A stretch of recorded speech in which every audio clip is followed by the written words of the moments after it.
You ever notice how the people with the most structural advantage are always the quickest ones to claim they're being attacked?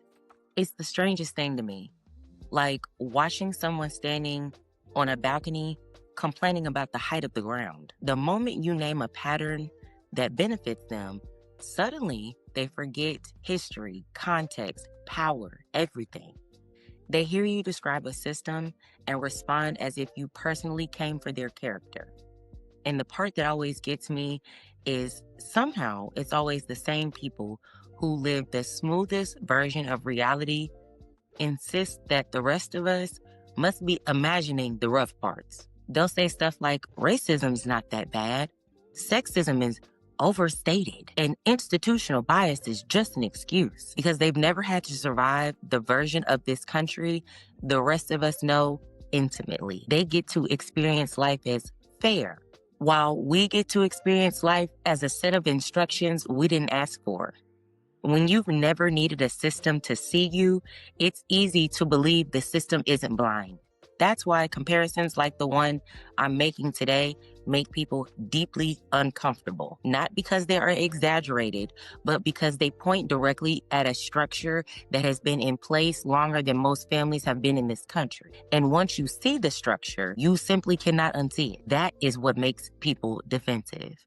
Naming the truth shines light on the corner they've gotten to be comfortable in. Now let's peel. Hey, y'all. Welcome back to another episode of Everything is Onions, where we peel back every layer, even the ones we don't like to touch. I'm your favorite host with the most, Coco. And if you're new here, welcome. If you've been here, we're locked in. Thanks for listening. Don't forget to like, share, subscribe, and comment. Tell me how you're feeling. Because today's peel is not a soft one. It's real. It's uncomfortable, and it's necessary. Welcome to the first peel. A while back, I said something on a podcast that lit the internet on fire. It was viral. It was like somebody dropped a match in a room full of scented oils. This was around the time that the bear versus the man topic was hot. And I made the analogy that men are to women as white people are to black people. And listen, Linda, the way people reacted, you would have thought I slapped somebody's mom in the face. People were not just loud, they were getting personal. They were calling me everything but a child of God in those comments. But here's the truth.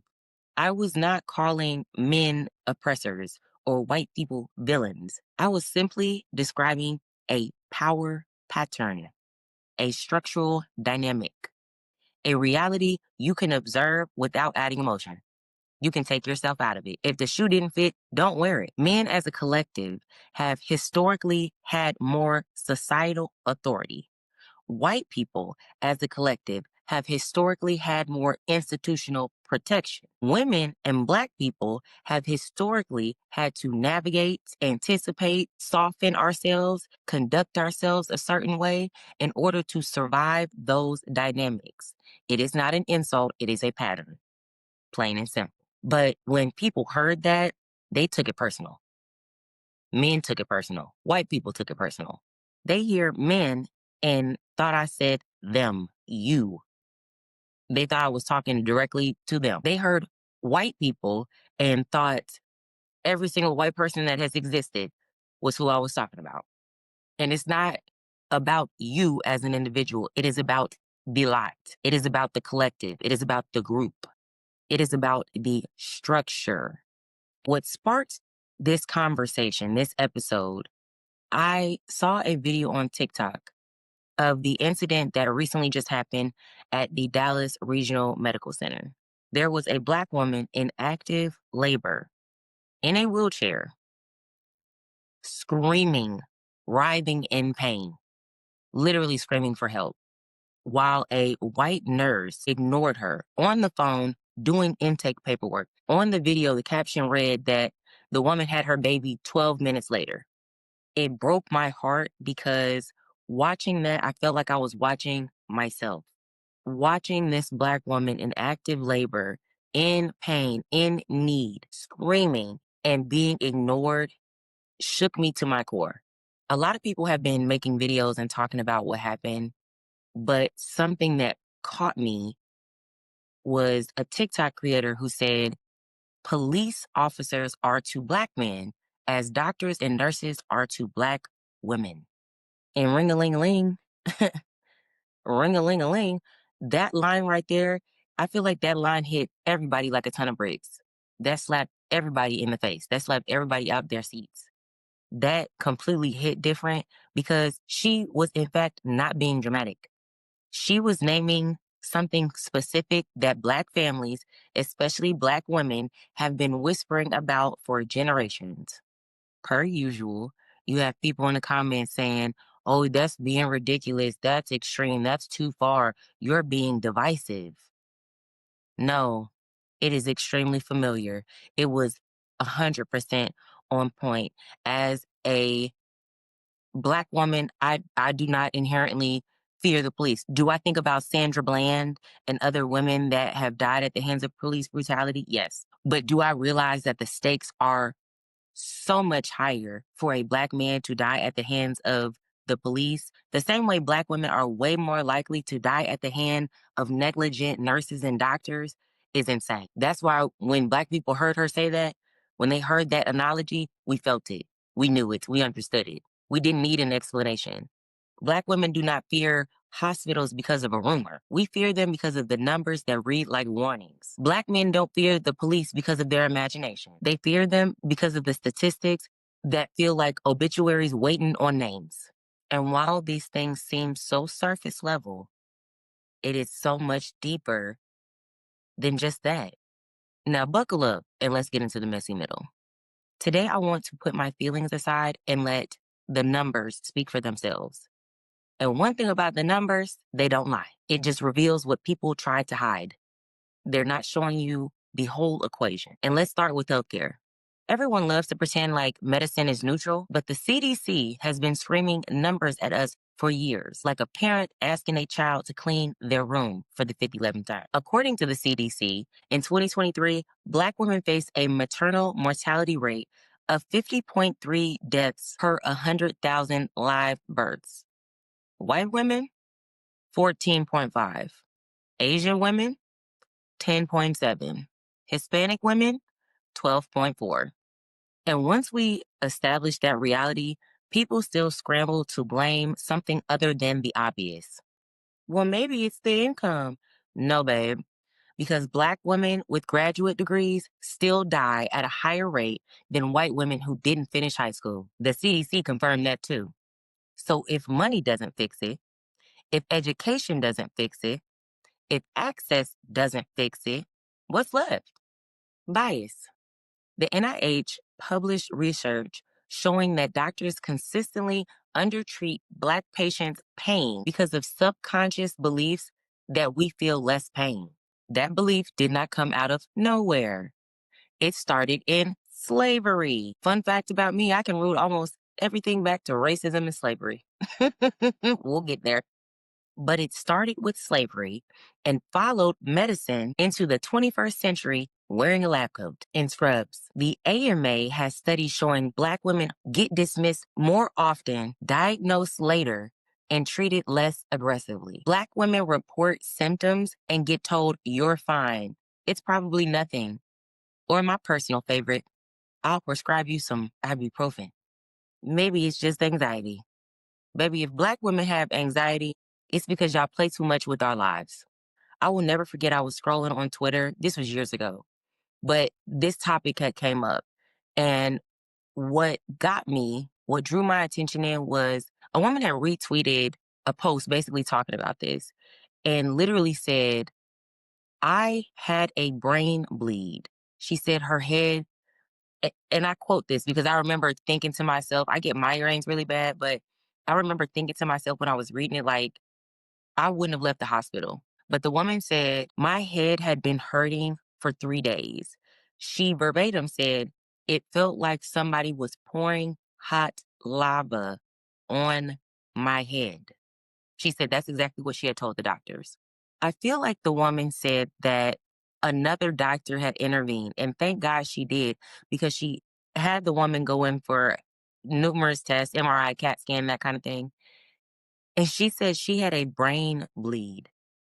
The woman had a brain bleed, and the doctor who did step in, who intervened on her behalf, said that if she would have left that hospital, she wouldn't have made it through the night. And this woman said that the doctor that she had initially seen tried to send her home with ibuprofen. That was probably the scariest shit I had ever read. It was the scariest thing I had ever read, because what the fuck do you mean? I'm telling you, I feel like somebody is pouring lava on my head. Not my head is pounding or thumping or hurting or it's tight. I feel like somebody is pouring lava on my head. That is very descriptive. And that would have set off alarm bells to send someone back to have tests ran on them immediately, because that sounds crazy. Your head it feels like someone is pouring lava on your head, and then come to find out she had a fucking brain bleed. It's literally not just childbirth. It is the fucking emergency room, the cardiac events, strokes, autoimmune disorder, internal bleeding, a brain bleed. We can be in danger and still be treated like a scheduling inconvenience. These doctors don't want to run tests as if it's coming out their fucking pocket. The same way you ask for an extra sauce at Chick-fil-A, well, excuse me, not Chick-fil-A, because Chick-fil-A gonna give it to you. But it's damn near like when you ask the employee at McDonald's for extra sauce and they try to charge you for it, like that shit is coming out of their pocket. Like the 15 cents for an extra barbecue sauce is coming out of their fucking pocket.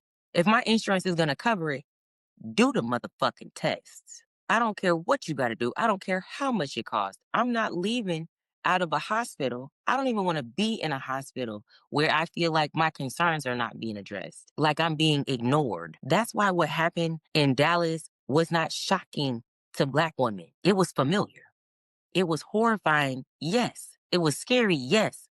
But that shit was all too familiar, because every Black woman I know has a story about being ignored or dismissed or written off with someone with a stethoscope, myself included. Now let's flip this coin. Let's flip this institution. The DOJ has data saying Black men have a 1 in 1,000 lifetime risk of being killed by police. Not stopped by police, but killed. The organization Mapping Police Violence reports that Black people are about 2.8 times more likely to be killed by police compared to white people.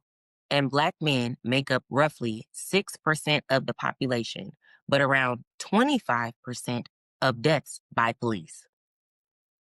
6%. A quarter of the deaths. Those numbers are not coincidences, okay? Okay. And the police departments consistently investigate themselves, which is like asking a toddler with a full pamper if they piss themselves. Of course, the system clears itself. That's exactly what it was built to do. And this is where that analogy becomes undeniable. Doctors and nurses to Black women is the same dynamic as police officers to Black men. Institutions that hold immense power justified by narratives that have continued to harm us. Police assume Black men are dangerous. Medical staff assume Black women are being dramatic. One assumption leads to force, the other leads to neglect. Both lead to death.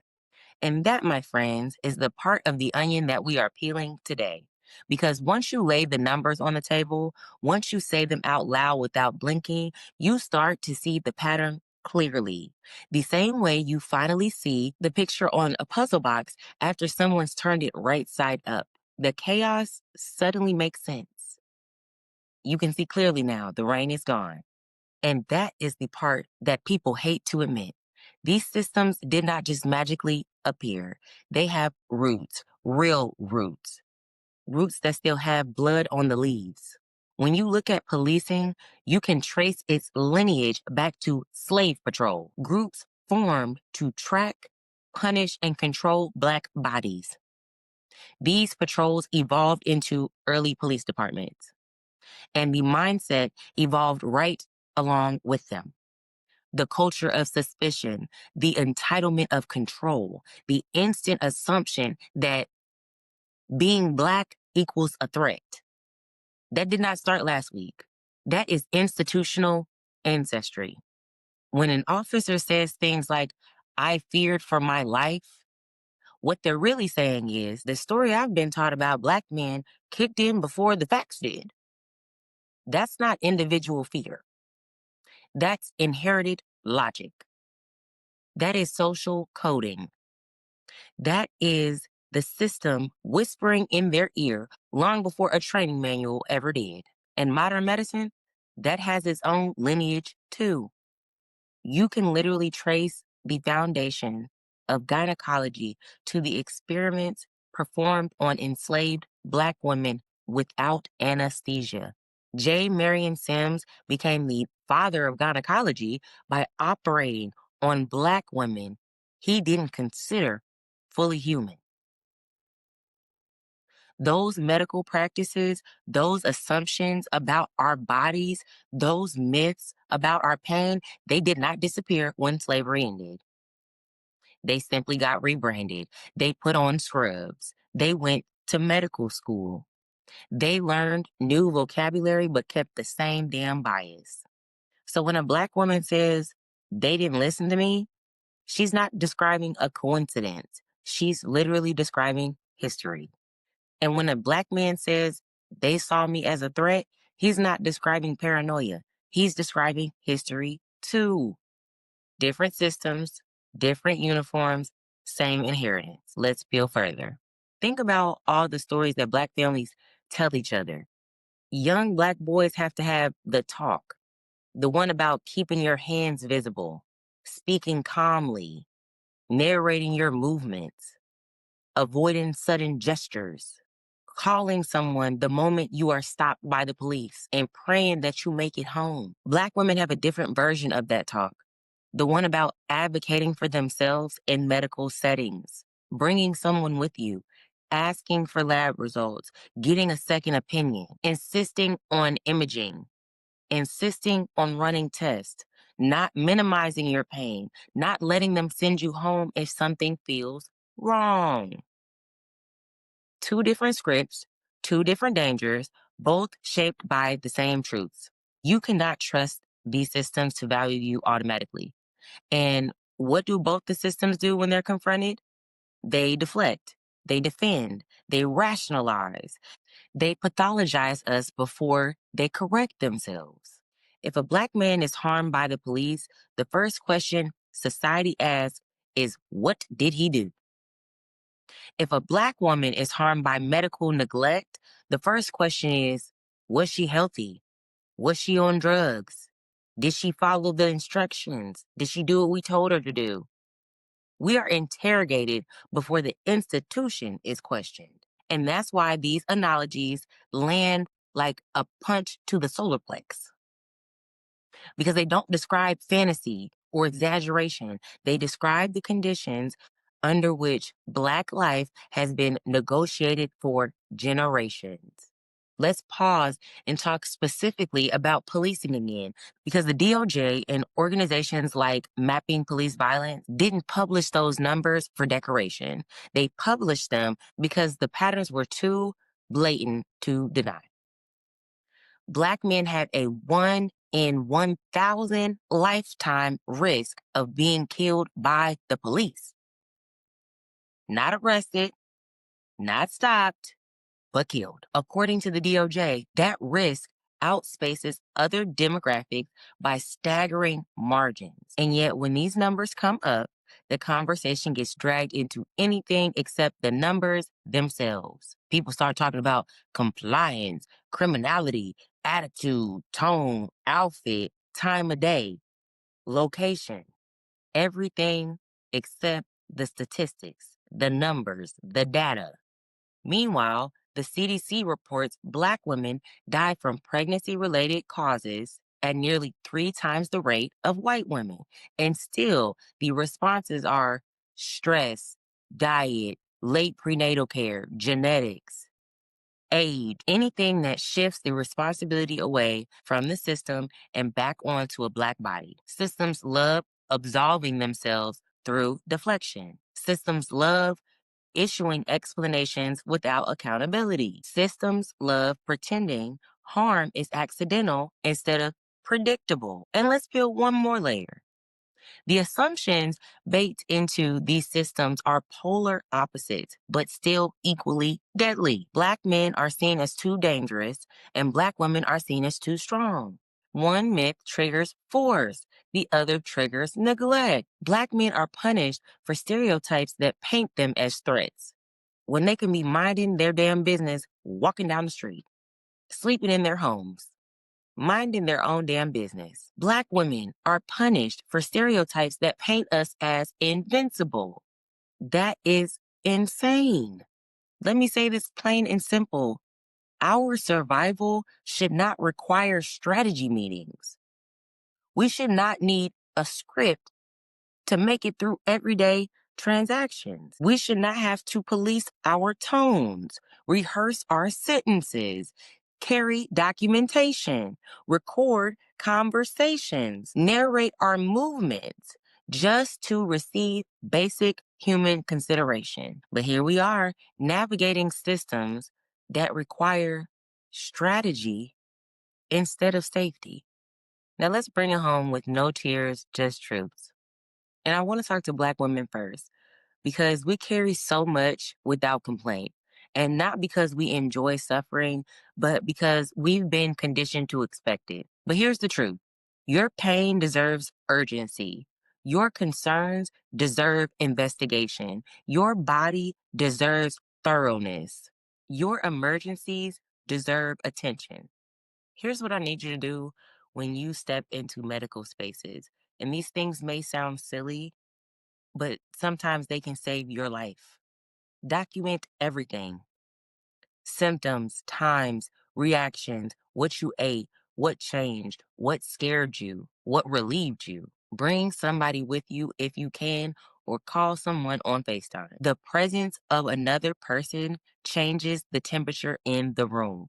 I cannot stress that. When a doctor or nurse sees that they are being recorded or knows that what is said is not just between you and them, the temperature changes in the room. Ask questions plainly. What are you ruling out? Why that test? What else could this be? What are the next steps? If they insist on dismissing you, say this: please document in my chart that I reported this and that you declined further evaluation. Watch how fast that energy shifts. And to Black men, baby, you deserve to survive. Black men deserve to live a long life. You deserve longevity, joy, fatherhood, aging, safety. You deserve moments where you don't have to calculate how you're perceived. And I'm not saying these things because you're the problem. I'm telling you this because the system is. The sad part to me is the fact that I would love to give Black men the tools or advice or things to things to know or remember or things to do if they're being pulled over or if they encounter the police. But the fact of the matter is, you can be doing everything right. You can have your hands where the police can see them. You can narrate all of your movements. You can stay calm and comply with what the police are telling you to do and still end up dead. That's the most unfortunate part about this topic, is that there really isn't a playbook. There isn't anything that you could do too right or too wrong.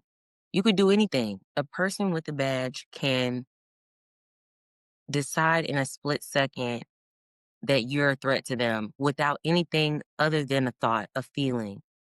And you could literally lose your life. I think that is the craziest parallel. I think that's the craziest thing about all of this, is the fact that you can be doing absolutely nothing wrong and somebody else with more power than you can be the judge, jury, and executioner in a split second.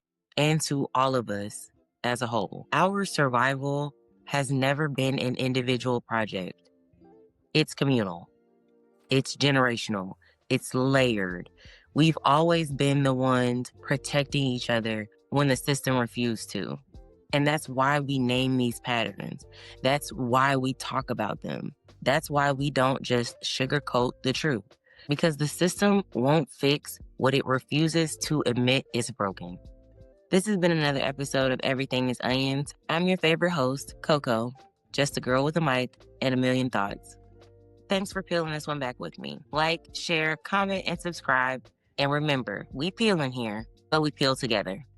Love you guys. See you on the next episode.